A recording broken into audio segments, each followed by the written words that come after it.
All Bones Considered, Laurel Hill Stories number 56 for November 2023. Philadelphia and Oil.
Laurel Hill East is a National Historic Landmark, an arboretum, a sculpture garden, a nature preserve, and an active cemetery in Philadelphia, Pennsylvania. It opened in 1836 and remains a popular visiting spot for tens of thousands of visitors every year. Its sister cemetery, Laurel Hill West, located across the Schuylkill River in Bala Cynwyd, was founded in 1869. It has a history and a population of its own. I am Joe Lex, retired professor of emergency medicine at Temple University in Philadelphia, volunteer tour guide at Laurel Hill East and Laurel Hill West, and volunteer podcaster. We usually don't think of Philadelphia as an oil center, but the Point Breeze refinery at the junction of the Schuylkill and Delaware rivers processed well over 1 billion barrels of oil during its lifetime. Fires and explosions were a constant threat, and dozens of people lost their lives when something went wrong. Pew family patriarch Joseph Newton Pew founded Sun Oil in 1890, then followed with a refinery in Marcus Hook and the Sun Shipbuilding Company in Chester. Newton's 3 sons were groomed to take over the business, while 2 nephews and a grandson also helped turn Sun into a major player in the world of oil drilling and refining.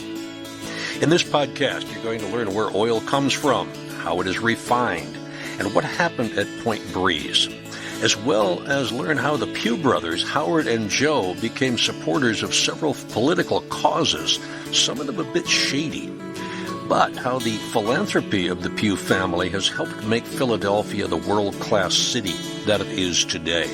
All this and a lot more on All Bones Considered, Laurel Hill Stories number 56, Philadelphia and Oil. The word petroleum comes from the medieval Latin word for rock oil. Petra means rock in both Latin and Greek.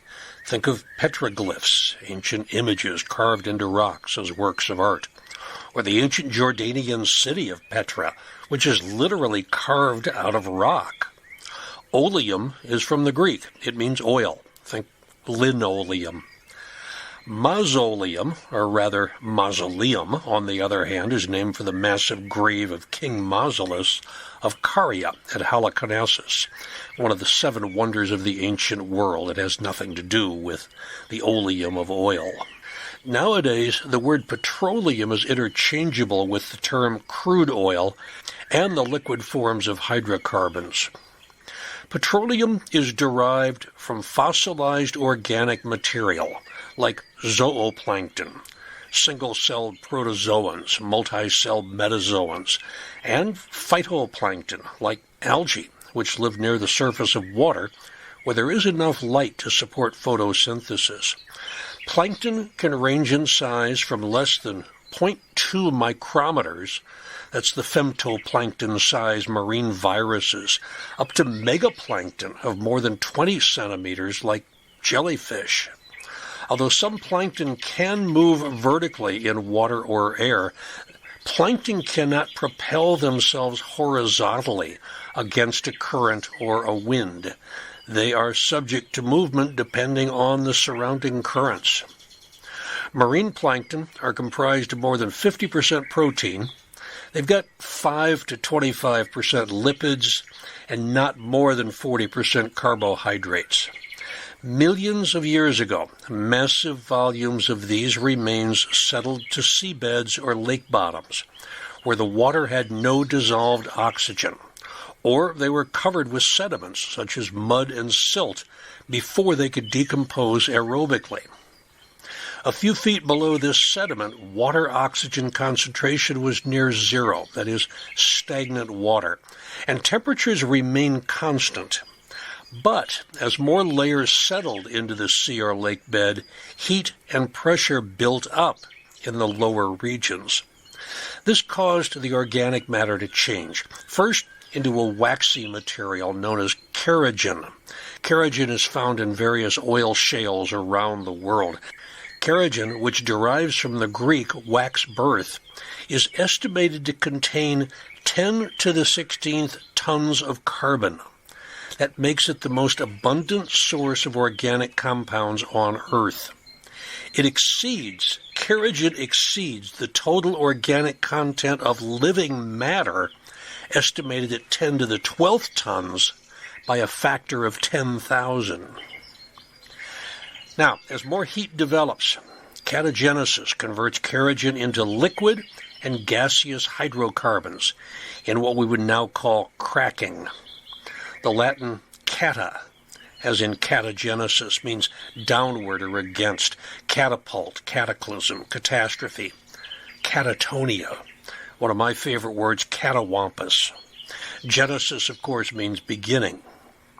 Now think of temperature as thermal vibration. At high temperatures, excessive vibration causes long-chain molecules to break into smaller molecules, or crack, or fractionate. Petroleum occurs from hydrocarbon pyrolysis, heat separation, in a variety of mainly endothermic reactions at high temperatures or pressures, or both. Do you remember endothermy? When bonds break and form during various processes, there's usually an exchange of energy. If the energy of the forming bonds is greater than the energy of the breaking bonds, then energy is released in an exothermic reaction. But if more energy is needed to break the bonds than the energy being released, it is an endothermic reaction. Petroleum formation, then, requires a specific window of conditions. If it is too hot, the result favors smaller hydrocarbons, like natural gas. If it's too cold, plankton remains trapped as kerogen and never even changes to petroleum. Coal formation is similar to this, but it usually occurs on land or marshy areas rather than in seabeds, like petroleum. Now, petroleum has been known since prehistoric times. The Chinese used it for fuel as early as 4th century BCE. Persian chemists learned to distill petroleum into many individual products, and the streets of early Baghdad were paved with tar that was derived from local petroleum sources. On this continent, sophisticated oil pits, 15 to 20 feet deep, were dug by the Seneca people and other Iroquois in western Pennsylvania as early as the first half of the 15th century.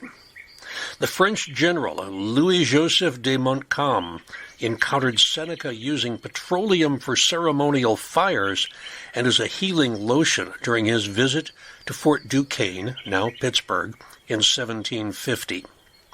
The petroleum was gathered from oil seeps, where flammable material spontaneously escaped the earth as either gas or oil.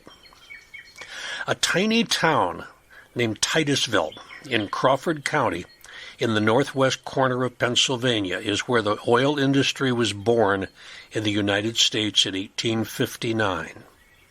Business partners George Bissell and Edwin L. Drake investigated rock oil on the shores of Oil Creek, a tributary of the Allegheny River. They sent some to a chemist friend who told them that their gooey material could be fractionated into smaller, more useful parts. they started drilling for oil. Word got out quickly, and the oil boom that followed drew speculators, much as the gold rush had drawn fortune seekers to California 10 years earlier. High overland shipping costs caused many well owners to float their product down Oil Creek to the Allegheny River, just as lumber producers did. They used skiffs. These are small boats. They could carry between 700 to 800 barrels of crude downstream. But an estimated one-third of the crude oil leaked out of the skiffs before they were even launched. Another third was lost by the time the skiffs reached Pittsburgh. And 40% of the skiffs were destroyed en route due to collisions with rocks, fallen trees, or each other. In 1862, the Oil Creek Railroad Company completed a line that connected Titusville to the Philadelphia and Erie Railroad. Remember, this is only 30 years after the Philadelphia and Columbia Railroad that I talked about at Duffy's Cut in Biographical Bites from Ballon number 21. By this time, the proliferation of wells across the Oil Creek Valley had produced an oversupply, and this drove the price of oil down from $10 a barrel to 10 cents a barrel. And despite the massive wastage, by 1871, refining capacity had grown to more than 12 million barrels per year. Only when John D. Rockefeller of nearby Ohio established Standard Oil and began to consolidate holdings over the region's wells and refineries did the oil rush start to slow down. Pennsylvania oil production peaked in 1891 when the state produced 31 million barrels of oil. That was about 3/5 of the nation's supply. By 1895, Ohio surpassed Pennsylvania as an oil producer. And by 1907, with the discovery of vast oil reserves under Texas, Oklahoma, and California, Pennsylvania supplied less than 10% of the country's oil. So just how big is a barrel? Well, fluid barrels vary depending on what's being measured. In the U.S., most fluid barrels, apart from oil, are 31.5 gallons, or 119 liters. But a beer barrel is 31 gallons, or 117 liters. Whiskey was shipped and stored in 40-gallon barrels. An oil barrel was defined as 42 U.S. gallons, or 160 liters, in 1872. Of course, since oil is a thick liquid, its volume is dependent on temperatures and pressures. As I mentioned before, one of the ways for Drake and other speculators to get their oil from northwest Pennsylvania to the ocean, hundreds of miles away, was by the rivers and the railroads that went east to the Schuylkill River, then down to the Delaware River, which drains into the Atlantic Ocean. When they came down the Schuylkill, boats would pass the Point Breeze area of Philadelphia. This area of about 1,400 acres had been a major Lenape settlement and used for hay farming. After the 1854 consolidation, Point Breeze was comprised of small colonial settlements and farms among marshes and wet meadows. Most of the east bank of the Schuylkill River was tidal mudflat, except for a section called the Passyunk Bank, which sat about 20 feet above the river and became an attractive location for early shipping and industrial facilities. Petroleum was not America's first fossil fuel industry. In 1835, the city of Philadelphia chartered a private gas company to manufacture gas from coal and distribute it. The first plant was on the north side of Market Street, near the Schuylkill River. But a second plant went into operation at Point Breeze in 1854, the year of consolidation. The story of Philadelphia Gas Works is a completely different podcast. I will get to that eventually, but it's another large story. In 1866, three Pittsburgh entrepreneurs, Charles Lockhart, William Frew, and William G. Warden, moved to Philadelphia and formed the Atlantic Petroleum Storage Company. Lockhart is interred in the Pencoid section of Laurel Hill West, and Warden is in a mausoleum in the Ashland section. They purchased the Point Breeze property on the east side of the Schuylkill along Passyunk Bank. They built tanks to store both crude and refined products coming in from Pittsburgh. They quickly realized they could improve their profits by doing their own refining in Philadelphia. Well, what exactly are they refining? A thick, gooey mess of hydrocarbon molecules of all sizes. Hydrocarbon molecules with 1 to 4 carbon atoms are gaseous at ambient temperatures. Methane, CH4, ethane, C2H6, propane, C3H8, butane, C4H10. Although propane and butane are in a gaseous form at standard temperature and pressure, they easily compress to a transportable liquid. The more hydrocarbon molecules, the higher the boiling points, and the greater the viscosity or the stickiness. Also, the more carbon atoms there are, the more isomers are possible. Isomers are molecules with identical molecular formulas, but different arrangements of atoms in space. For instance, pentane, which has a chemical formula of C5H12, is a liquid, and it has 3 isomers: pentane, isopentane, and neopentane. Higher on this spectrum is decane, C10H22. It has 75 structural isomers. And dodecane, C12H26, has 355 structural isomers. Hydrocarbon molecules with more than 25 or 30 carbon atoms are so thick that they are barely liquid at all. They must be heated simply to flow. The largest molecules are asphalt or bitumen, also known as tar. Some of the heavier hydrocarbons have isomers numbering in the millions. All of these different hydrocarbons come mixed together in crude oil, and they have to be separated. What happens at a refinery is primarily a distillation process.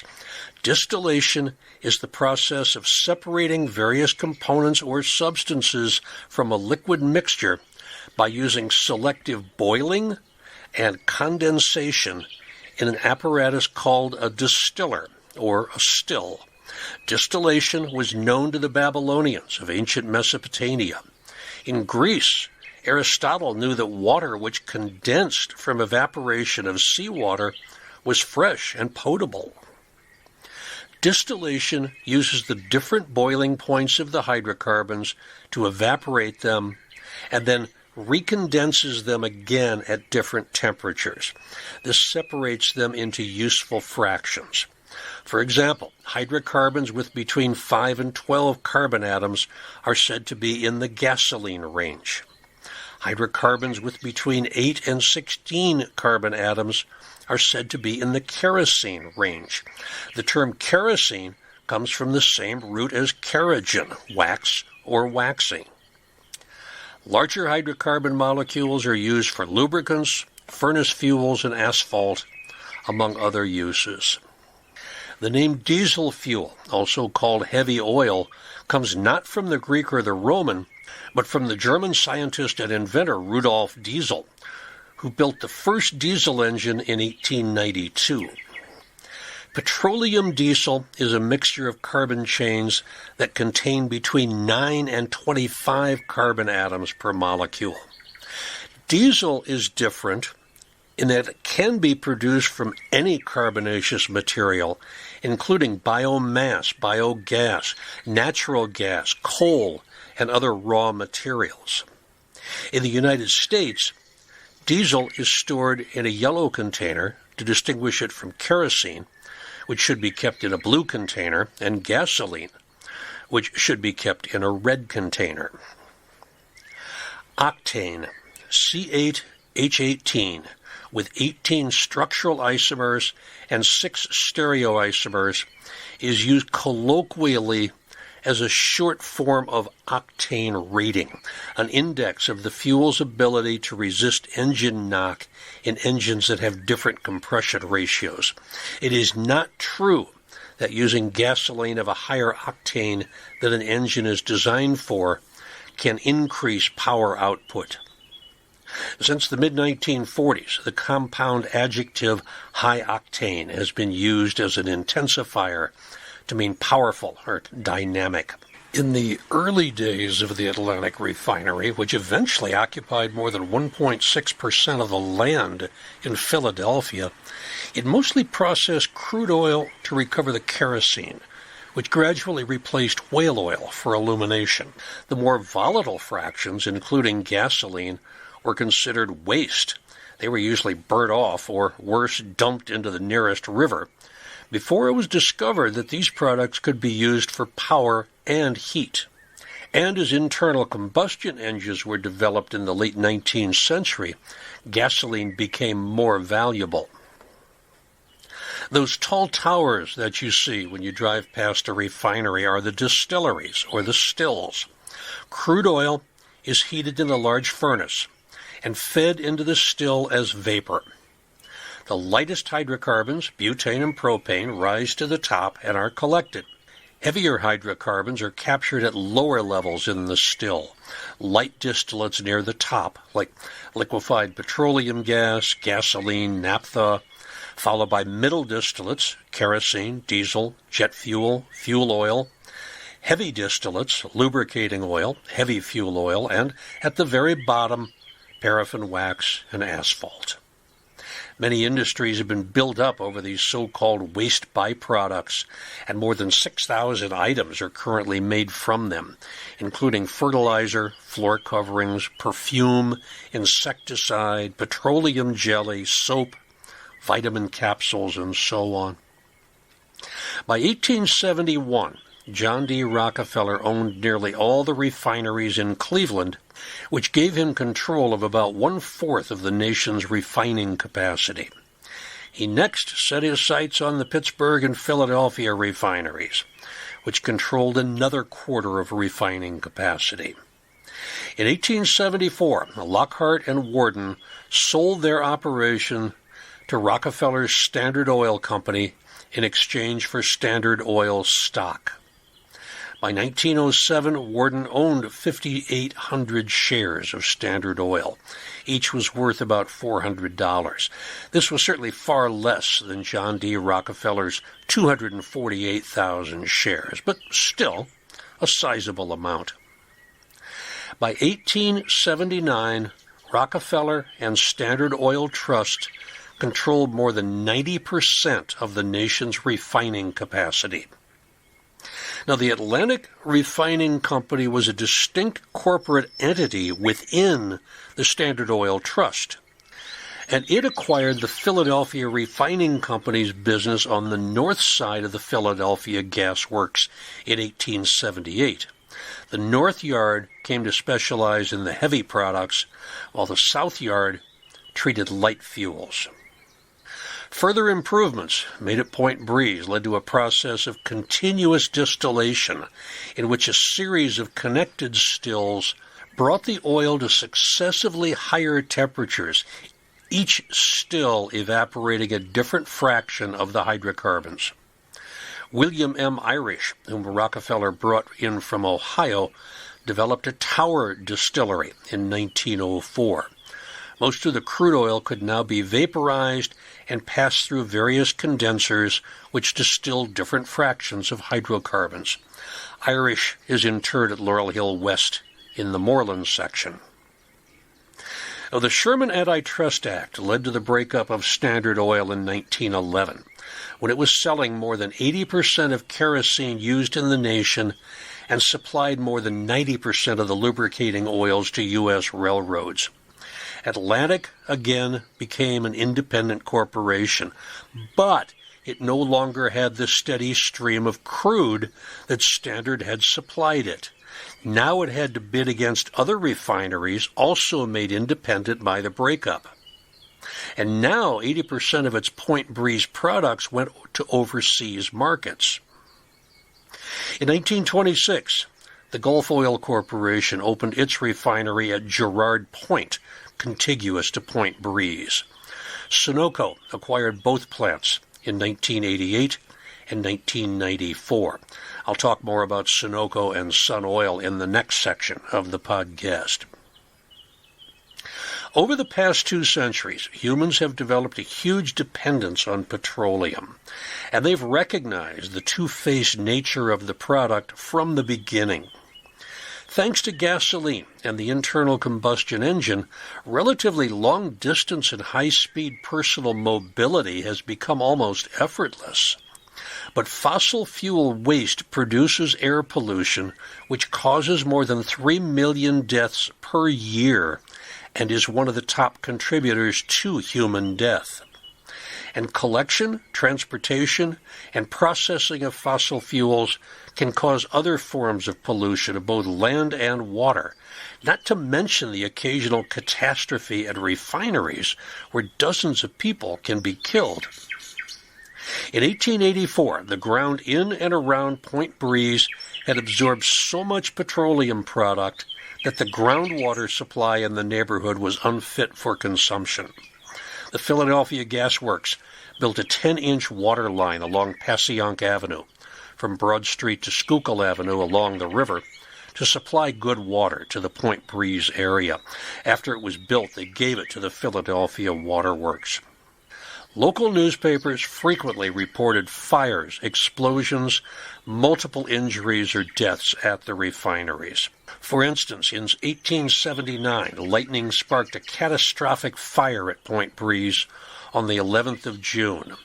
The blaze destroyed 25,000 cases of petroleum stored at Atlantic's Schuylkill River docks, as well as 5 foreign ships. 6 other ships were towed away before they ignited. This fire destroyed virtually every structure at the works, including the office and the superintendent's house, the cooperage, the tin shop, which made cans for shipping oil, and the refining equipment. It was fueled by oil that had saturated the ground, and it continued to burn long into the night. And then 2 days later, lingering flames from one of the burning ships at the wharf spread under increasing winds to more of the oil company's waterfront property. About a half-mile of Philadelphia's waterfront was totally destroyed. Amazingly, firemen, sailors, workmen, and nearby residents escaped injury, but an estimated 2,000 men were thrown out of employment, and most sailors lost all their belongings, and some houses were destroyed. In 1921, there were 2 major incidents only a month apart. Early in the morning, Sunday, 14th of August, 1921, an explosion and fire killed 4 and seriously injured 10, and destroyed everything in a 3-acre area of the refinery. 1 month later, Wednesday, 14 September 1921, 11 men were killed instantly, 7 more died from burns, and scores of others were injured when the naphtha still exploded. Quoting from an article on the front page of the Inquirer, "The body of one of the victims was brought down from the top of the tower structure 5 hours after the explosion, only after firemen had constructed a special scaffold to reach him. All that was left of it was in a kneeling position, and it was evident that the man met his death in prayer, his hands over his face, in the vain effort to protect his eyes." As far as I can determine, none of these victims were buried at Laurel Hill. Other incidents: 1931, 12 September, 4 killed, 9 injured in a blast at the Atlantic refining plant at Point Breeze. 1960, 10 September, the Girard Point refinery, which was then owned by Gulf, a lightning-induced fire burned for hours, but there were no injuries. 1970, 11 May, a 13-story unit exploded at the Arco plant, killing 7 employees and injuring 37. 1975, 17 August. The refinery caught fire due to overfill of an oil storage tank. Flames killed 6 firefighters on the scene, and by the time the fire was extinguished 2 days later, 2 more firefighters had died. This explosion has been called one of the worst disasters in Philadelphia Fire Department history. And less than 2 months later, on 12 October 1975, refinery fire involved more than 200 firefighters, but no deaths occurred. In fact, the only major injury reported was to Mayor Frank Rizzo.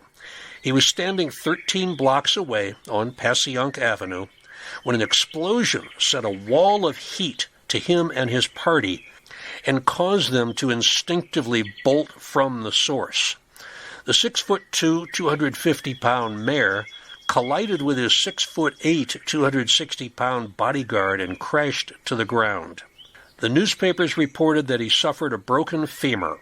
For my medical friends, it was a garden variety right intertrochanteric hip fracture. After surgery at Hahnemann Hospital, the 54-year-old Rizzo had complete recovery. And if you've been in Philadelphia for only a short period of time, you will recall the near catastrophe in 2019 on 21 June. A fire and multiple explosions occurred at the refinery. Now it was owned by Philadelphia Energy Solutions. The South Philadelphia complex at that time consisted of the Point Breeze and contiguous Girard Point refineries, a tank farm on the west bank of the Schuylkill, and the North Yard rail and storage facility. There was a release of hydrocarbons and hydrofluoric acid in the refinery's alkylation unit that caused a ground-hugging vapor cloud, which rapidly ignited and led to 3 separate explosions only minutes apart. These explosions and the enormous fire alarmed people all over the city. The largest explosion sent a vessel fragment flying 2,000 feet across the Schuylkill River. The fireball was so large and so hot that it could be seen from space in satellite infrared images. Luckily, only 5 employees sustained minor injuries. But in what could have been a major catastrophe, especially with the hydrofluoric acid release, there were ultimately no fatalities.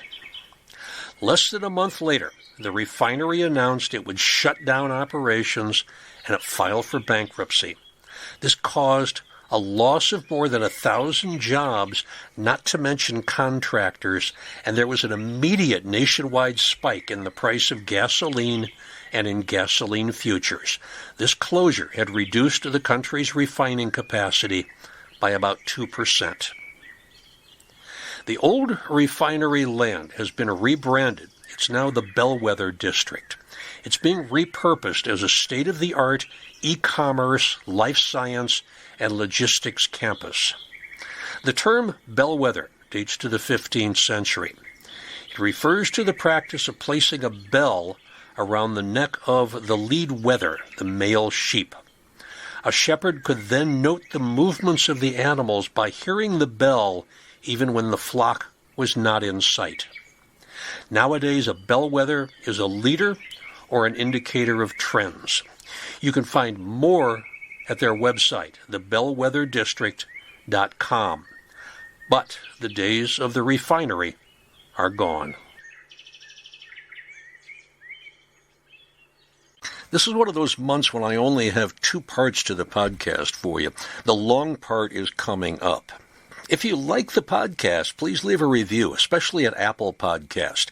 I'm up to almost 40 5-star ratings at Apple, and I really appreciate that.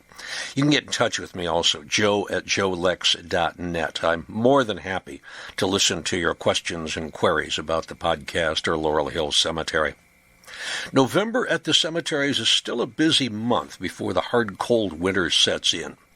There is probably no better place to spend a couple of hours than learning about our occupants from one of our excellent volunteer tour guides. Don't forget, you can always arrange a private tour for your family or group. You can even request me as your guide if you want to. Go to laurelhillphl.com/ plan-u-visit/tours for details. If you're looking for a speaker for your organization, you can even get one of our certified guides, including me, to give a live talk about the cemeteries and their occupants. And of course, with the winter holidays on the horizon, consider buying friends or family a membership in the Friends of Laurel Hill.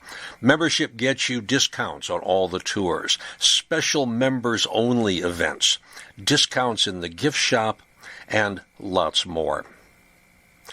What are the tours coming up? There is a wonderful tour coming up on Saturday, November 4th at 1 p.m. It's called Mesmerizing Monuments of Laurel Hill East. Soaring obelisks, imposing mausoleums, or perhaps mausolea if you prefer, lifelike sculptures are all featured in this tour. Jerry McCormick is your guide. Fall Foliage Tour at Laurel Hill West is on Sunday, November 5th at 1 p.m. Fall Arboretum Tour, led by our arborist, Aaron Greenberg. Those are always fun. Virtual Sacred Spaces and Storied Places on Wednesday, November 8th. You don't even have to leave the comfort of your home. I am going to be your host for that one, and I need to get cracking on that. I've only got part of that one done.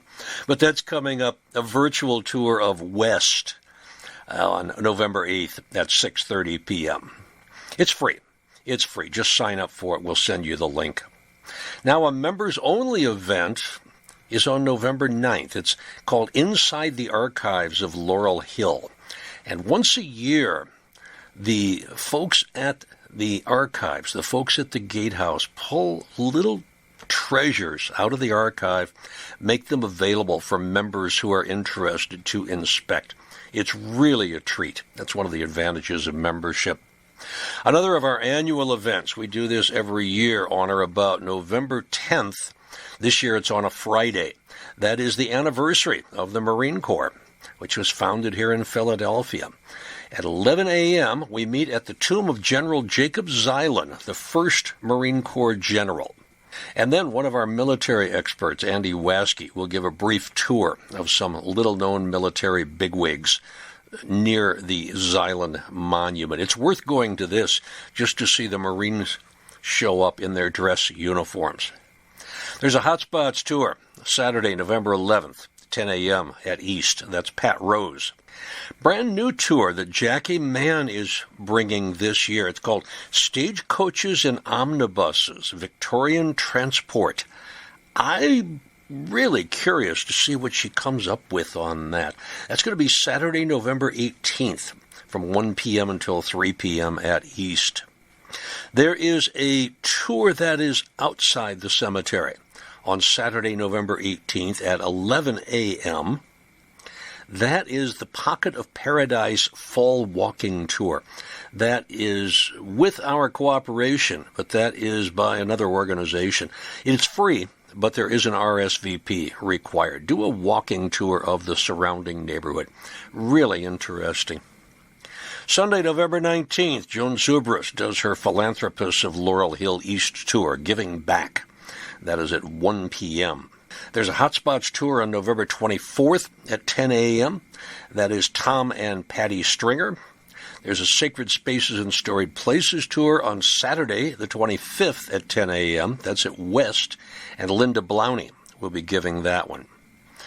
Then, the last tour for November, Auld Lang Syne, Scots of Laurel Hill East. That is on Sunday, November 26th at 10 a.m. Honor St. Andrew's Day by meeting our Scottish residents. Peter Howell will be the tour guide for that. Finally, in events, there is the Boneyard Bookworms, Thursday, November 30th, from 6 until 7:30 p.m. Laurel Hills Book Club is open to all, so go ahead and get online and read the book and have fun at the book club. Okay, we're getting to the second half of the podcast now.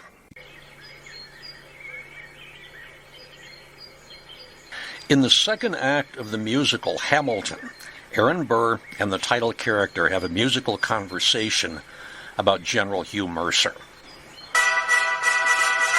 Ah, Mr. Secretary. Mr. Burr, sir. And did you hear the news about good old General Mercer? No. You know Claremont Street? Yeah. They renamed it after him. The Mercer legacy is secure. Sure. And all he had to do was die. Yeah, that's a lot less work. We ought to give it a try. Now, how you going to get your debt plan through? I guess I'm going to finally have to listen to you. Really? Talk less. Mr. Burr was right about General Mercer and his legacy. Across the United States, there are 7 states that have a Mercer County, including Pennsylvania.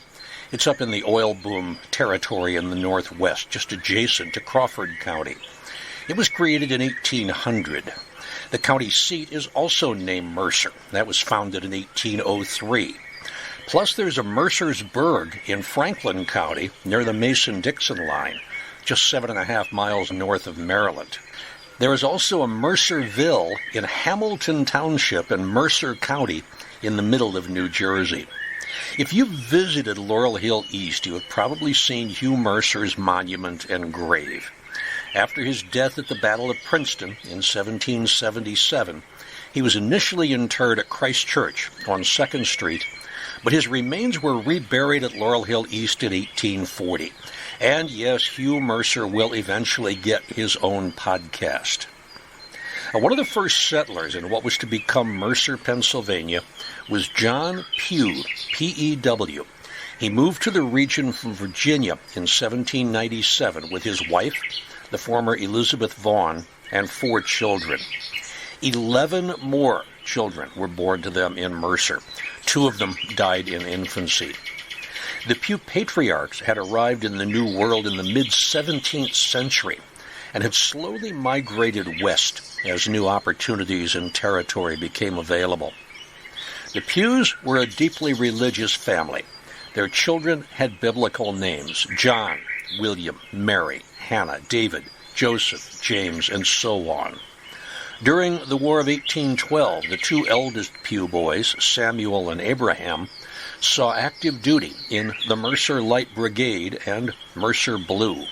With 94 other men, they marched down to Pittsburgh, and they joined General Crook's brigade. Another brother, John, who was born in 1800, was too young to march with his older brothers.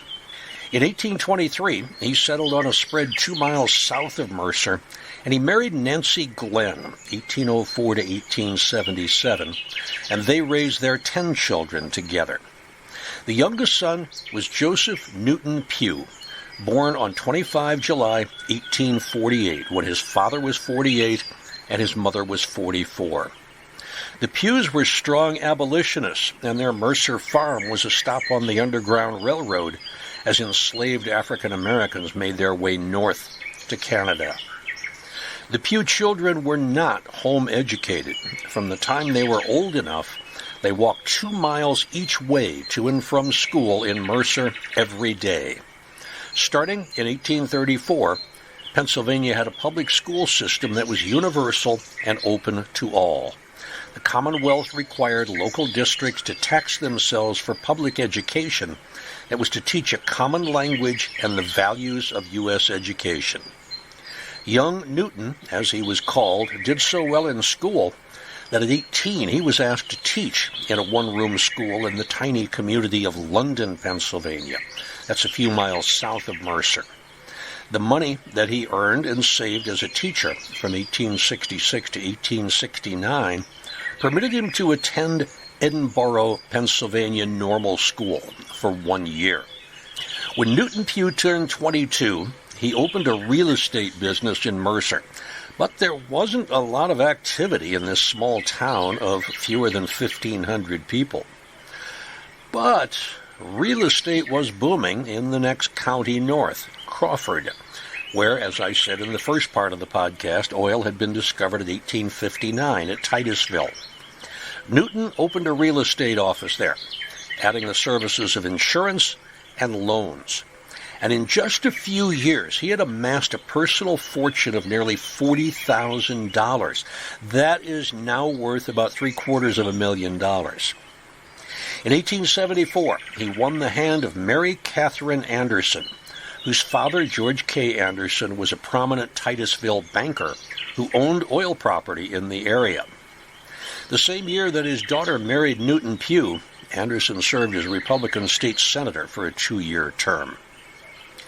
Although more millionaires were being made in northwest Pennsylvania at this time than any other spot on earth, there were risks involved. There was no guarantee. And by the end of 1875, Anderson had become insolvent. He'd invested his fortune in speculative oil properties and some shaky bank deals. The next year, Newton also lost money on speculative investments in oil. He partnered with another oil producer, Edward Octavius Emerson, a cousin of Ralph Waldo Emerson, and they launched a natural gas business in Bradford, Pennsylvania, which is in McKean County. That actually shares a border with New York State. Bradford was soon bustling with speculators because of more oil discoveries, and gas was cheaper than coal to heat the boilers of drilling rigs and pumping oil wells. Pew and Emerson also supplied gas for heat and light to residents of Bradford, then expanded their business to Olean in New York State, 30 miles to the north. In 1878, a gas well blew out and caught fire in nearby Murraysville, Pennsylvania. The flames from this so-called Haymaker well, named for its owners, could be seen from nearly 10 miles away, and the roar of the escaping gas was said to be deafening. The well produced an estimated 30 million cubic feet of natural gas daily. While burning, though, the well had little value, and the Haymaker brothers sold it to some investors in Chicago for about $20,000. It took 5 years to extinguish the fire, and then the Haymaker brothers sold this same well to Newton and his partner Emerson. The brothers then tried to return the deposit to the Chicago group, which refused to relinquish their ownership. The Chicago group sent a group of 50 men armed with rifles and bayonets to Murraysville to seize the Haymaker well. On 28 November 1883, the Haymaker brothers and 10 other local men, no doubt supported by Pew and Emerson, confronted the Chicagoans. Obadiah Haymaker was bayoneted 4 times and shot once. He died while being carried back to his house. Michael Haymaker escaped death when the gun pointed at him by the leader of the Chicago group, Milton Weston, misfired. Weston was tried and sentenced to prison as an accessory to murder, while Newton and Emerson took over the well, and they named it Penn Fuel Company. In 1882, Joseph Newton Pew had arrived in Pittsburgh, a city of 235,000 people which did not yet know that it needed gas. After acquiring the Haymaker well, the Penn Fuel Company built gas pipelines into the city and convinced the occupants to give it a try. And this made Pittsburgh the first major city in the United States to be supplied with natural gas for home and industrial use. Newton went to Andrew Carnegie, and he offered to supply his iron mills with gas for power, free of charge. When Carnegie realized the economic advantage of gas over coal, he consented to take it, but he proudly told Pew, "I'll pay for it." After 2 years of commuting between Pittsburgh and Bradford, the rest of the family came to the big city, where the children now attended private schools. In 1886, Newton, Emerson, and a third partner named Philip Pisano formed the People's Natural Gas Company. Harper's New Monthly magazine in 1886 reported that natural gas in Pittsburgh, quote, already displaces over 10,000 tons of coal daily. Thus, the character of that city will be completely transformed, and it will no longer be properly described as the dirtiest city in America, end quote. In 1890, Newton Pew and his partner formed the Sun Oil Company of Ohio. Sun Oil diversified quickly. It was active in the production and distribution of oil as well as processing and marketing refined products. On 2 July 1890, the 51st Congress of the United States passed the Sherman Antitrust Act, which took away the monopoly of John D. Rockefeller's Standard Oil Company and opened the mining and refining industries to competition. In 1895, a former student of Newton's from Mercer took over the small Presbyterian college, which had been founded in 1876, Grove City College, in the city of the same name, also in Mercer County. Newton was elected president of the Board of Trustees and insisted that his son, J. Howard Pew, and nephew, John Glenn Pew, be named to the board. Grove City became Newton's main philanthropy, and the Pew family has been involved in the college since then.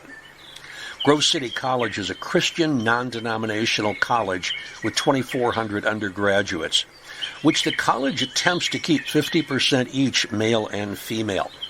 The college has long been affiliated with conservative and libertarian think tanks and consistently ranks in the top 10 United States institutions of higher learning which are unfriendliest to the LGBTQ+ community. In 1899, Pew sold his interest in the gas company to Standard Oil, and he bought out his partners in the oil business. Sun Oil was now J. Newton Pew, his family members, and other people selected by him. On 10 January 1901, a well at Spindletop in Beaumont, Texas came in, and the gusher blew for 9 days at an estimated 100,000 barrels of crude per day.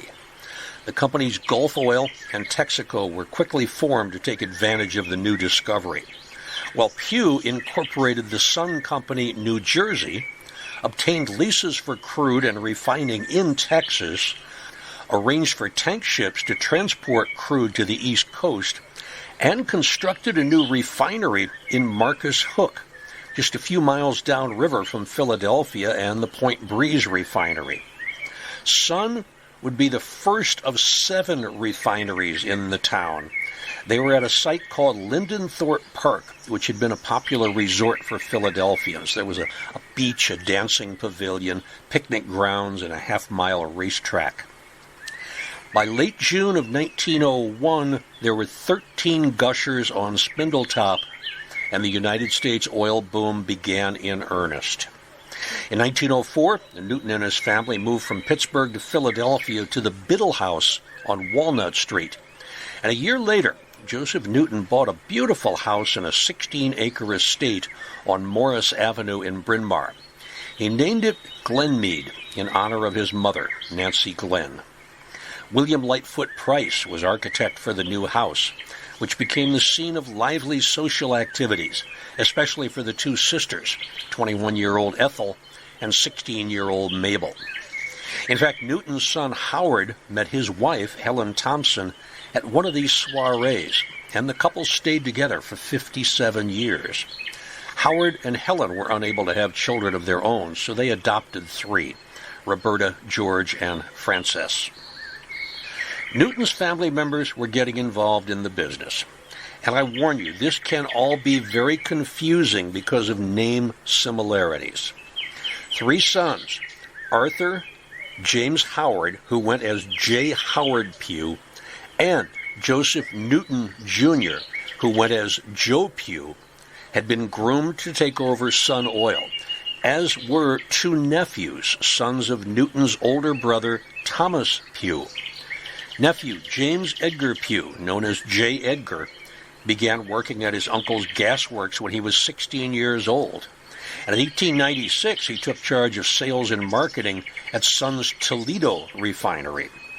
Robert C. Pew, another son of Thomas, headed to Spindletop, but he returned within a month after witnessing the chaos as the population of Beaumont multiplied 5 times and land prices skyrocketed to almost $1 million per acre nearest the well. J. Edgar Pew, who came to be known as the Pistol-Packin' Pew from Pennsylvania, headed to Texas, and he thrived.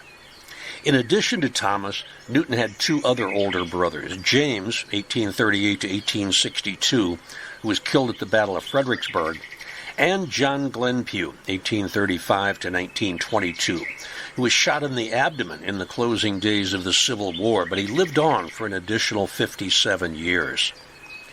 Newton's oldest son, Arthur, graduated from Princeton in 1896. He worked with his father on expanding the market for Sun's lubricating oils. He was named vice president of the Sun Company of New Jersey at its formation. He also served as president of the Powhatan Coal Company, vice president of the Linden Oil Company and the O'Connell Oil Company, and secretary-treasurer of the Beaver Valley Railroad Company. But Arthur retired in 1912 due to illness, and he died just a few years later of acute kidney failure and convulsions. He was only 40 years old. His son, Arthur Jr., entered the business soon after. The second son, J. Howard, received a degree from Grove City College, the institution his father had helped build and finance when he was 18 years old. A year later, in 1901, he dropped out of his classes at Massachusetts Institute of Technology and joined Sun Oil at the Marcus Hook refinery. He was instrumental in developing the Sun Red line of lubricants in 1901 and the asphalt hydroline in 1903. In 1906, he was named vice president of the Sun Oil Company. He was 28 years old. And 4 years later, he became manager at Marcus Hook. By 1910, there were more than 100 products that carried Sun's trade name. Howard succeeded his father as president of Sun in 1912, a position that he was to hold for the next 35 years. He was 30 years old when he took over the whole Sun empire. During the Great War, he established the Sun Shipbuilding and Dry Dock Company. He helped to found the American Petroleum Institute in 1919, and he served on the board of the National Association of Manufacturers. In 1912, within months of the dissolution of the Standard Oil monopoly, Joseph Newton Pew Sr. died at his desk of an apparent heart attack. Within 2 weeks, the Pew family elected 30-year-old J. Howard as president and Joseph Newton Jr. as vice president. Newton's former partner, E.O. Emerson, had died only 3 months before and was buried at Titusville, where he had served as mayor from 1890 to 1893. In 1915, a year after the Great War started, but before the United States got involved, Howard Pew visited Germany and was impressed by the number of airplanes and ships they had amassed. Germany already had 48 submarines in service or under construction. And when he returned, he wisely decided to start a shipyard. He knew that the United States would eventually be drawn into the war. In May 1916, the Sun Shipbuilding Company was formed, and a $5 million project began to turn 50 acres of skunk cabbage fields into 5 slipways along the riverfront site of the east end of Chester, Pennsylvania. Chester is located between the company's Philadelphia headquarters and the Marcus Hook refinery. Sun Ships built many ships for the Allies, including 6 oil tankers and 3 minesweepers. Sun even built 2 East End neighborhoods for its employees. They're still there, Sun Village and Sun Hill. The Pews tapped another cousin, John Glenn Pew, as boss at the shipyard. John, the twin brother of J. Edgar Pistolpackin Pew, was born in 1870. When he was 11 years old, his father Thomas, J. Newton's older brother, who was in the lumber business, was killed by a falling tree. The shipyard that John managed had 16,000 employees during the Great War. They spoke 25 different languages, and courses in English were offered in the evening to anyone who wished to learn the language. Sun came out of the war with its primary interest in lubricating and industrial oils. After the Great War, Sun Shipbuilding expanded in size and capacity, and during the 1920s, 95 vessels were built at Sun. Sun also constructed the first all-welded ocean-going vessel, the White Flash. Up until this time, the steel plates in a cargo ship were held together with rivets, about 1.3 million rivets per ship. This was very labor-intensive, and it added weight to the vessel. Other shipbuilders saw their success, and they soon adopted the new method of welding. It was also in 1920 that Sun Oil opened its first service station in Ardmore, Pennsylvania. The company's charter was amended to change its name to Sun Oil Company in 1922. On 12 November 1925, the company went public, and Sun Oil stock appeared for the first time on Wall Street's big board. Meanwhile, their refining capacity expanded rapidly from 3,200 barrels a day in 1920 to nearly 50,000 barrels per day by 1928. It was during the Depression in 1934 that Howard purchased and reorganized the Chilton Company, a publisher of several national magazines. Howard was an early sponsor and director of Christianity Today from its founding by Billy Graham in 1956 until his death. During the Depression, Sun avoided layoffs of their employees by offering a 2-day work week.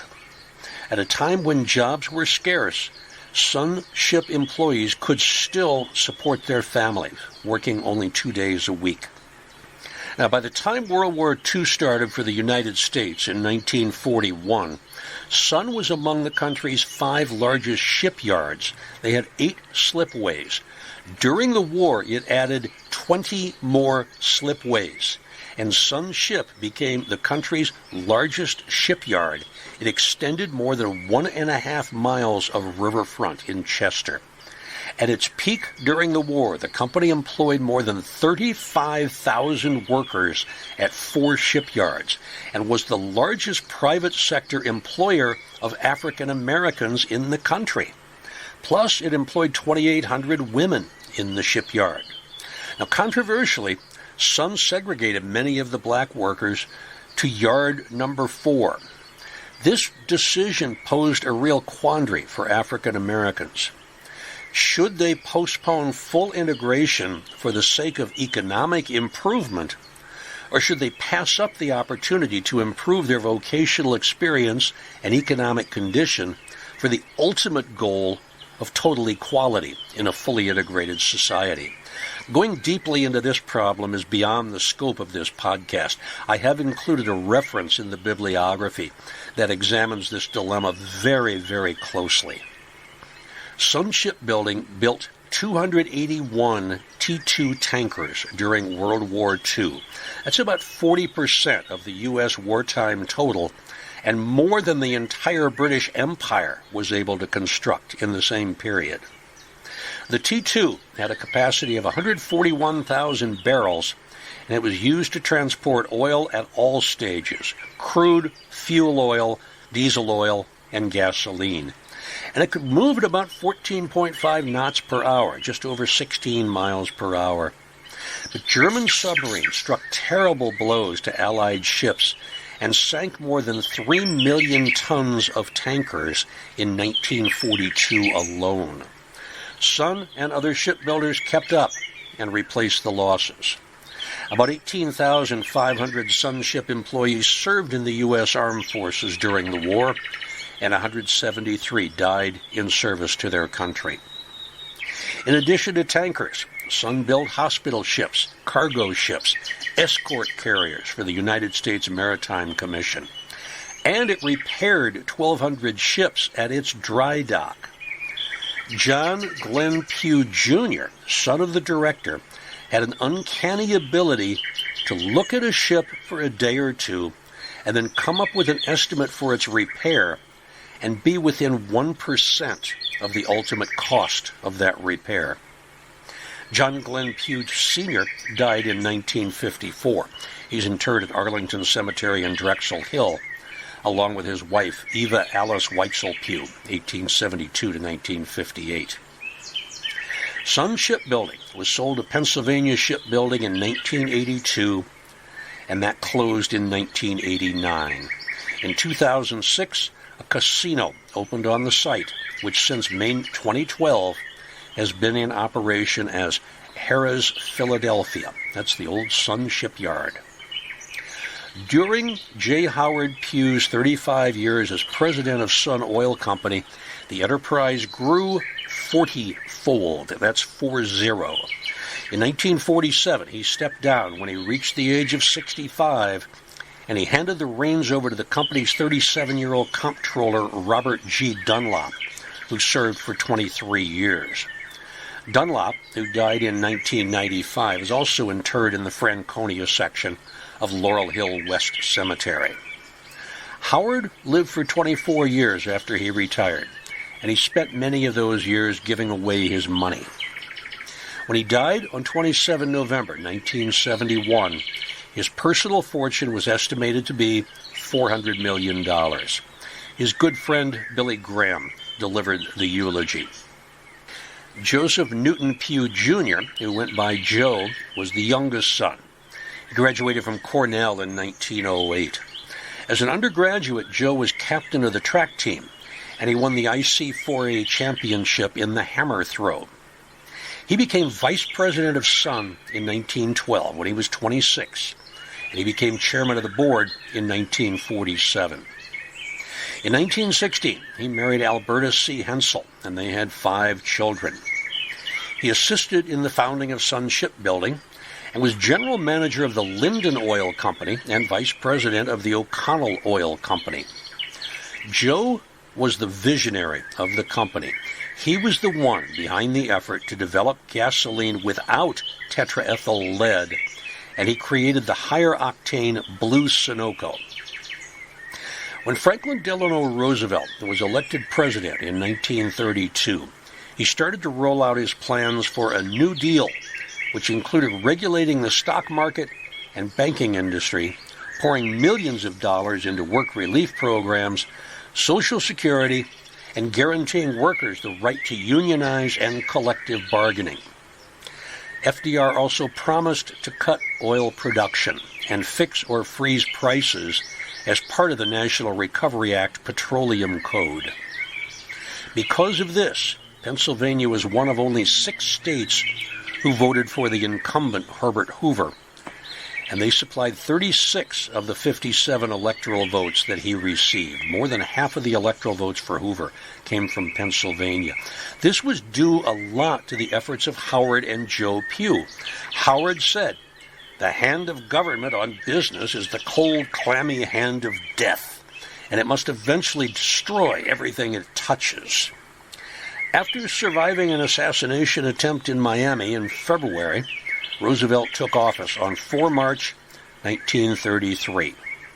By June of 1933, there was already a plot being developed to overthrow the U.S. government. This so-called business plot involved the use of the 500,000 bonus army from the Great War to encircle Washington and force Roosevelt to either repeal New Deal legislation or abdicate. The plot was spoiled by retired Major General Smedley Butler of the U.S. Marine Corps, who said he had been approached about becoming dictator. Butler was born and raised in Westchester, Pennsylvania. He served as Director of Public Safety for Philadelphia in 1924-25. Butler said he had been recruited by representatives of the American Legion to organize the military for the coup. The leader of the American Legion was chastised when he called for the end of non-Aryan pollution of American stock and an end to non-Anglo-Saxon immigration as a way of controlling anarchist infiltration. The American Liberty League formed in 1934. Its members were primarily wealthy business elites and prominent political figures. They were for the most part conservatives and very much opposed to Roosevelt's New Deal. The League named a National Executive Committee of 25 and a National Advisory Council of about 200. Those named include the Pews of Sun Oil Company, along with the Morgans, the DuPonts, the Harrimans, the Mellons, the Rockefellers, and other wealthy individuals. Howard Pew donated $20,000 and served on the executive committee of the Advisory Council. The Pew family also funded the Sentinels of the Republic and the Crusaders, groups which labeled the New Deal Jewish communism. The Sentinels worked against the New Deal and expansion of the federal government in general. When Smedley Butler testified before Congress in 1934, many refused to believe him, and the people he was pointing his finger at denied everything. But in the 1934 elections, Democrats took control of nearly every political office in Pennsylvania, House, Senate, and the governor's office.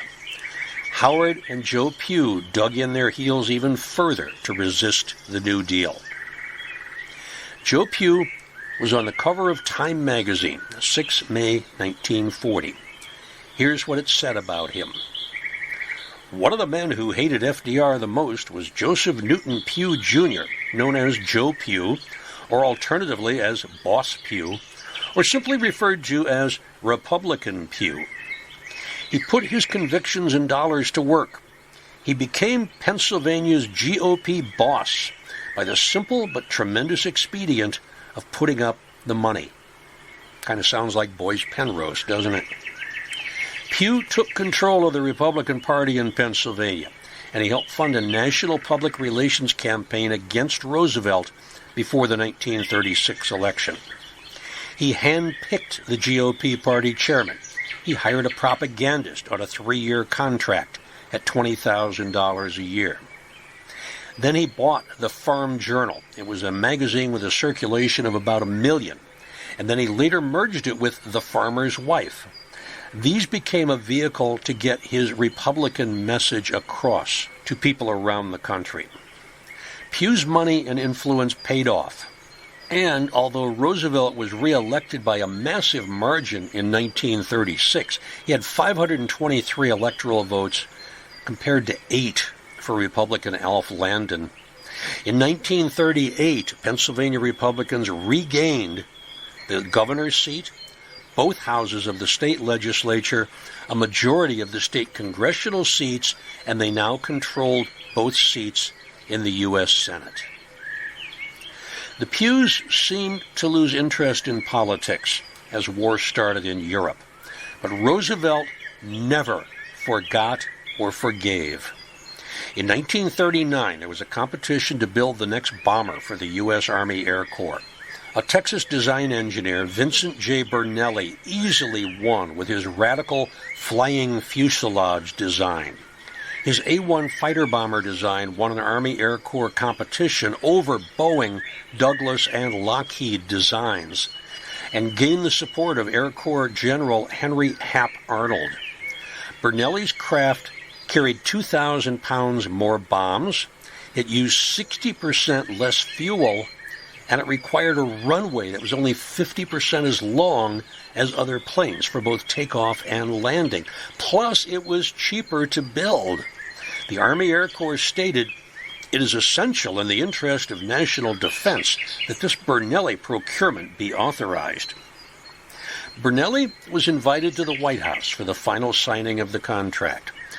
During conversation, FDR casually said, "We understand you have the best airplane of the lot, and we're going to build a lot of them. So I guess you're going to need some money." Bernelli courteously replied that this wouldn't be necessary. "Oh, Mr. Arthur Pew of Sun Oil is prepared to put up whatever we need." Arthur, in this case, with Arthur Pew, Jr. Roosevelt went into a rage, and he threw his pen across the room and had Bernelli and his entire team ejected from the Oval Office. So when the United States entered the war and the emphasis was placed on aircraft production, it was for any plane that was not a Bernelli. The cheaper, more efficient plane was never built. Some people feel this venomous relationship between FDR and the Pews may have cost the country thousands of lives and billions of dollars.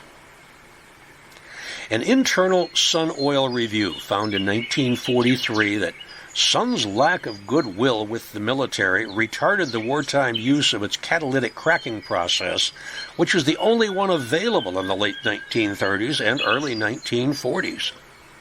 This Sun cracking process at the refinery made a higher quality fuel at a lower cost.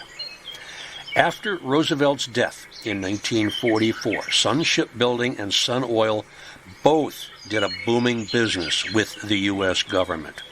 Thanks to lucrative federal contracts for Sun Oil's fuel, The company would blend more than 1 billion gallons of aviation fuel for the armed forces. Annual income rose accordingly from $131.5 million in 1939 to $600.8 million in 1944, more than a fourfold increase. And Sun Oil continued to expand. In 1957, Sun Oil made its first major foreign oil strike in Venezuela. Sun Oil produced about 1 billion barrels of oil until 1975, when Venezuela nationalized the industry. Now, Venezuela has the world's largest proven oil reserves at an estimated 304 billion barrels. That's 18% of global reserves as of 2020. In 1947, J. Howard Pew resigned as president, but stayed on as a director, while his brother Joe took over control of the company. Joe soon retired from politics to become chairman of the board of Sun Oil until his death in 1963. Go back a few years. 1948, Joe Pew, with his brother and 2 sisters, Mary Ethel Pew, who never married, and Mabel Anderson Pew, who had married businessman Hjalmar W. Myron, founded the Pew Charitable Trust, an independent, nonprofit, non-governmental organization. Honoring their parents' religious conviction that good work should be done quietly, the original Pew Memorial Foundation was a grant-making organization that made its donations anonymously. The foundation became the Pew Memorial Trust in 1956. Between 1957 and 1979, 6 other trusts were created, representing the personal and complementary philanthropic interests of the 4 Pew siblings. As of 2020, assets held by the 7 trusts totaled $6 billion. Early priorities of the Pew Memorial Trust included cancer research, the American Red Cross, and a pioneering project to assist historically black colleges and universities. But it also continued to support conservative organizations like the John Birch Society, the aforementioned American Liberty League, and the American Enterprise Institute. The Pew Trust, with other groups, backed an effort to create marine protected areas in the Pacific Ocean near the Mariana Islands. The protected area was officially designated in January 2009. It includes the Mariana Trench, the deepest ocean canyon in the world. Another marine protected area financed by the Pews and others is the Papahanaumokuakea Marine National Monument. This was protected by President Bush in 2006 and expanded by President Obama in 2016. According to the 2019 IRS form filed by Pew Charitable Trusts, the organization distributed $142,114,349 in grants that year. Controversially, the Pews also supported the relocation of the famed Barnes Foundation from its longtime home in Lower Merion to Center City along the Benjamin Franklin Parkway in 2012. For more information about their involvement, there is a readily available 2009 documentary film called The Art of the Steal. But critics of the film complain that it is very one-sided. It lacks objectivity and perspective. And if you have not visited the new Barnes Foundation, it is almost completely identical to what used to be in Lower Merion. The Pew Research Center was established in 2004. It is a nonpartisan American think tank based in Washington, D.C. It does not make policy decisions. It provides information on social issues, public opinion, and demographic trends shaping the United States and the world. It conducts public opinion polling, demographic research, and panel-based surveys. In 2005, the Pew Center for Arts and Heritage was established. It makes grants in 2 areas: performance and exhibitions, and public interpretation. It also awards grants to individual artists through Pew Fellowships. Since 1989, The center has awarded more than $153 million to artists and art organizations in the southeastern Pennsylvania region. Every year, it awards up to 12 unrestricted grants of $75,000 each to local artists. During its existence, it has awarded more than $182 million through 1,949 grants and 400 fellowships. In September of 2023, the Pew Center for Arts and Heritage awarded 40 grants and fellowships totaling $9 million. The diverse recipients include the Woodmere Art Museum in Chestnut Hill, the Philadelphia Theater Group, the Independent Seaport Museum, the William Way LGBT Community Center, Theater Horizon, and the Ars Nova Workshop. Disclosure, Ars Nova is now located at Solar Myth on South Broad Street. That's the old home of the Boot and Saddle Bar. And last year, I donated a couple of thousand jazz vinyl LPs from the 1960s, 70s, and 80s to Solar Myth. They make up the bulk of the music played in the vinyl bar during the day when they don't have live music. When I was at the Mutter Museum College of Physicians recently for a talk, I saw the Pew Charitable Trust name on the Wall of Honor just inside the front door.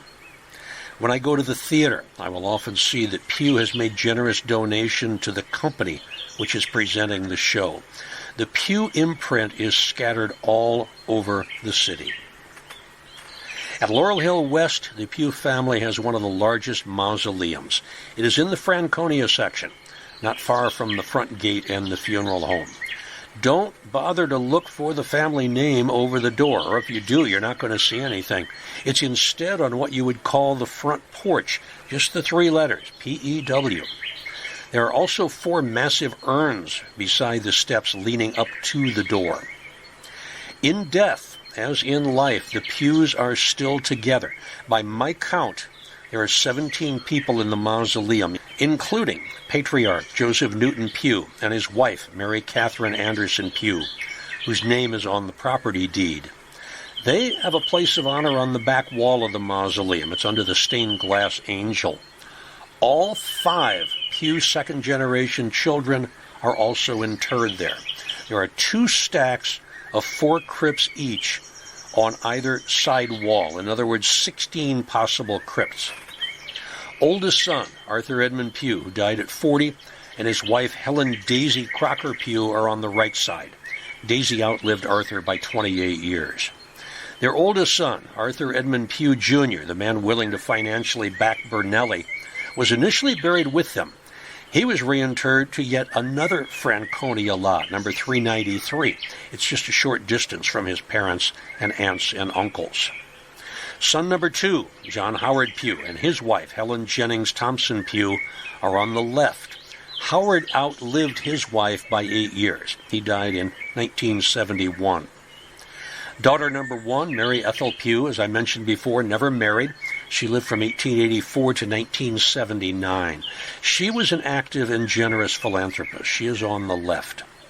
Joseph Newton Pew Jr. and his wife, Alberta Caven Hensel Pew, are also on the left. Joe Pew died in 1963. It made headlines all over the country, and they all talked about his involvement and leadership in the Republican Party. He was Mr. Republican. They had 5 children, including Joseph Newton Pew III, who died in 2011. He is interred with his wife, Doris Myers Pew, 1922 to 2006. They are on the right side. And Mary Caven Pew Benson, who died in 1964 from internal bleeding, is on the left. Alberta outlived Joe by 25 years. The youngest daughter, Mabel Anderson Pew, married Hjalmar Alaric W. Myron and had 2 children. Their daughter, Mary Ethel, died in 1940 at age 15. She is in a crypt on the right. Mabel died in 1972, Hjalmar in 1970. They are also on the right. Arthur's other son, Walter Crocker Pew, is not in the mausoleum. But Walter Crocker Pew Jr., who married a gas station attendant from a local Sunoco station, is interred on the right side. Walter Jr. died at age 31 of carbon monoxide poisoning in 1964. His widow, Sophie Boychuk Pew, daughter of Russian immigrants, lived from 1919 to 1992. She is interred in the South Lawn section of Laurel Hill West. Finally, cousin James Edgar Pistol Packin' Pew is in a lot next door to the big mausoleum. The big mausoleum is Franconia 4. J. Edgar is in Franconia 3 with his wife, Martha Elizabeth Ling Pew. They both died in 1946. As you have heard, few families have left their mark on Philadelphia like the Pew family. Their generosity is one of the things that continues to make Philadelphia such a wonderful place to experience.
In the mid-November edition of Biographical Bites from Bala, Laurel Hill West Stories, I will tell you of a pioneer in surgery and education.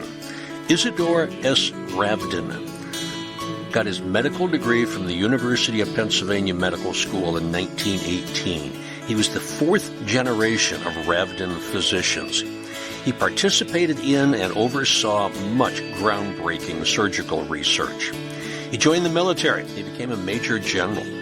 When President Eisenhower developed a bowel obstruction, it was Ravden who was called to do the surgery, and he and Eisenhower remained lifelong friends. His legacy is huge, and there is a Ravden Institute at the University of Pennsylvania. Listen for his story in mid-November, on or about the 15th. The December episode of All Bones Considered, Laurel Hill Stories, will be something new. I'm going to see if this works. It's called Murder Most Foul. An astonishing number of our residents made a violent end at the hand of others. When you pore over the newspaper articles during these days of yellow journalism, there are dozens of stories about shootings, stabbings, poisonings, and other ways to end the life of a fellow human being. After a brief summary of the meaning of yellow journalism, I will spend most of the podcast simply reading you articles from the newspapers. Some of these articles about our homicide victims are absolutely astonishing. I've not done anything like this before. I want to try it and see how it works out. Laurel Hill East is located at 3822 Ridge Avenue in the East Falls section of Philadelphia. It's an easy walk from the bus stop at Ridge and Allegheny for SEPTA buses R1 and 61. Admission is free, as is parking in the lot across the street, although spaces are very limited. There's an app you can download for a self-guided tour through its 78 acres. Laurel Hill West is at 225 Belmont Avenue in Bala-Cynwyd. There's parking at the main entrance and at the bell tower. Your best bet for public transportation for West, take the SEPTA Regional Rail to Manayunk or one of the many buses to the Wissahickon Transfer Center on Ridge Avenue. Cross the Schuylkill River on the Pencoid pedestrian bridge. You are leaving Philadelphia County. You are then in Montgomery County. Come up Writers Ferry Road to the entrance near the Pet Cemetery. There are audios for self-guided tours of Laurel Hill West. I have recorded 2 of them. Each is about 40 to 45 minutes. And it will tell you about people who are buried on both sides of the road, walking from the Writers Ferry entrance and then walking back to the Writers Ferry entrance. Both Laurel Hill East and Laurel Hill West are very soon only going to be open until 5 p.m. They will open at 7 a.m., but with the time change, we're going to go back to a 5 p.m. closing. We welcome dog walkers, bike riders, photographers, painters, nature buffs, skateboarders, bird watchers. We welcome everybody. Just be nice. That's really the big rule, is be nice. And we do welcome strollers, as I keep saying, both the 2-footed and the 4-wheeled variety. Both Laurel Hill East and Laurel Hill West have a full schedule of historic tours. Find out more at laurelhillphl.com/events/calendar. If you follow us on Instagram and Facebook, you'll get a daily reminder of our inhabitants and activities. You can follow All Bones Considered on Instagram and Facebook. And the woman who does my publicity says we're on TikTok also. I haven't stumbled on TikTok yet. I'll maybe get there eventually. Once you've fallen in love with these hot spots, become a friend of Laurel Hill, you'll have the opportunity for several members-only special tours conducted each year, including some inside the mausoleum visits. They may be cemeteries. They are a couple of the liveliest spots in town. Our theme song, Names at Peace, was written and performed by local artist James Harrow. All Bones Considered, Laurel Hill Stories, and biographical bites from Bala, Laurel Hill West Stories are researched, written, narrated, and very amateurishly produced by me, Joe Lex, retired professor of emergency medicine from Temple University. You can reach me through my email, joe@joelex.net. Remember to keep body and soul together until next time on All Bones Considered, Laurel Hill Stories, where the plot thickens. Stick around if you want to hear the references that I used for this podcast. So until the next time we meet, stay safe, stay well.